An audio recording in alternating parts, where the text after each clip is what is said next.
भगवान विष्णु का मत्स्य अवतार, एक विस्तृत कथा। सनातन धर्म में भगवान विष्णु के 10 प्रमुख अवतारों का वर्णन किया गया है, जिन्हें दशावतार कहा जाता है। इनमें से प्रथम अवतार मत्स्य अवतार है, जिसमें भगवान विष्णु ने मछली का रूप धारण किया था। यह अवतार सृष्टि की रक्षा और वेदों को असुरों से बचाने के लिए लिया गया था। मत्स्य अवतार की कथा हमें ये सिखाती है कि जब भी धर्म पर संकट आता है, तब भगवान किसी न किसी रूप में अवतरित होकर संसार की रक्षा करते हैं। कथा का प्रारंभ। प्राचीन काल में सत्यव्रत नामक एक राजा हुआ करते थे, जो अत्यंत धर्मपरायण, सत्यवादी और भक्त थे। वे सदैव भगवान की भक्ति में लीन रहते थे और दान पुण्य करते थे। एक बार जब वे नदी में स्नान कर रहे थे और अंजलि में जल लेकर सूर्य देव को अर्घ्य दे रहे थे, तभी उनके हाथ में एक छोटी सी मछली आ गई। वह मछली राजा सत्यव्रत से बोली, हे राजन, मैं एक बहुत ही छोटी मछली हूँ। बड़ी बड़ी मछलियां मुझे खा सकती हैं। कृपया मेरी रक्षा करें। राजा सत्यव्रत को ये सुनकर आश्चर्य हुआ, क्योंकि एक मछली कैसे बोल सकती है। लेकिन वे दयालु थे, इसलिए उन्होंने उस मछली को अपने कमंडल में रख लिया। मछली का आकार बढ़ना। कुछ ही समय बाद राजा ने देखा कि मछली बड़ी हो गई है और अब कमंडल में नहीं समा सकती। तब उन्होंने उसे एक बड़े पात्र में डाल दिया, लेकिन मछली वहां भी बड़ी होती चली गई। फिर उन्होंने उसे एक तालाब में डाला, लेकिन वह वहां भी बढ़ती ही गई। अंततः राजा ने उसे एक विशाल झील में छोड़ने का निश्चय किया, किंतु मछली वहां भी बढ़ने लगी। ये देखकर राजा सत्यव्रत ने मछली से पूछा, हे दिव्य मछली, तुम कोई साधारण जलचर नहीं हो, कृपया बताएं आप कौन हैं।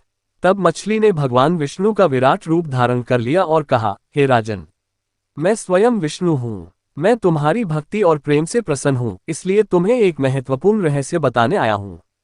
प्रलय की भविष्यवाणी। भगवान विष्णु ने सत्यव्रत से कहा, जल्द ही इस पृथ्वी पर एक महाप्रलय आएगा। 7 दिन बाद भयंकर जल प्रलय होगा, जिससे सारी सृष्टि जलमग्न हो जाएगी। तुम एक विशाल नौका का निर्माण कराओ और उसमें 7 ऋषियों, औषधियों, बीजों तथा सभी प्राणियों के प्रतिनिधियों को स्थान दो। जब प्रलय आएगा, तब मैं मत्स्य रूप में आऊंगा और तुम मेरी सींग से अपनी नौक को बांध देना। मैं तुम्हें इस जल प्रलय से सुरक्षित स्थान तक ले जाऊंगा।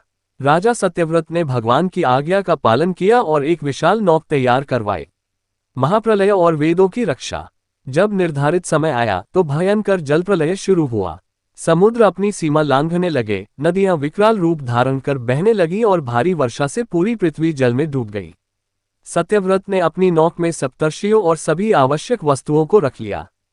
तभी भगवान विष्णु एक विशाल मछली के रूप में प्रकट हुए। उनके आकार को देखकर सभी दंग रह गए। राजा सत्यव्रत ने नौक को भगवान विष्णु की सींग से बांध दिया। भगवान मत्स्य ने नौक को महासमुद्र में खींचते हुए सुरक्षित स्थान की ओर ले जाना शुरू किया। इस दौरान भगवान विष्णु ने सत्यव्रत और सप्तर्षियों को ब्रह्मज्ञान और वेदों का उपदेश दिया। इस समय हयग्रीव नामक दैत्य ने वेदों को चुरा लिया था और उन्हें गहरे समुद्र में छिपा दिया था।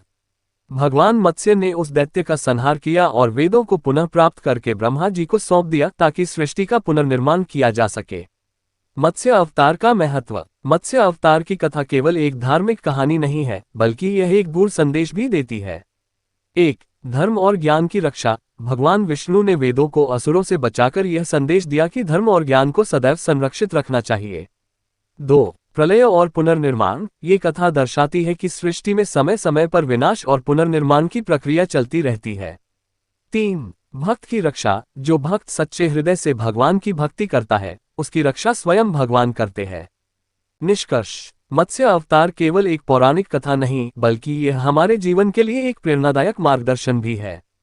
ये हमें ये सिखाता है कि जब भी संकट आए, तो हमें धैर्य, विश्वास और भक्ति के साथ भगवान की शरण में जाना चाहिए। जब भी अधर्म बढ़ेगा, तब भगवान अवश्य अवतरित होंगे और धर्म की पुनः स्थापना करेंगे। इस कथा का वैज्ञानिक और ऐतिहासिक दृष्टिकोण भी महत्वपूर्ण है।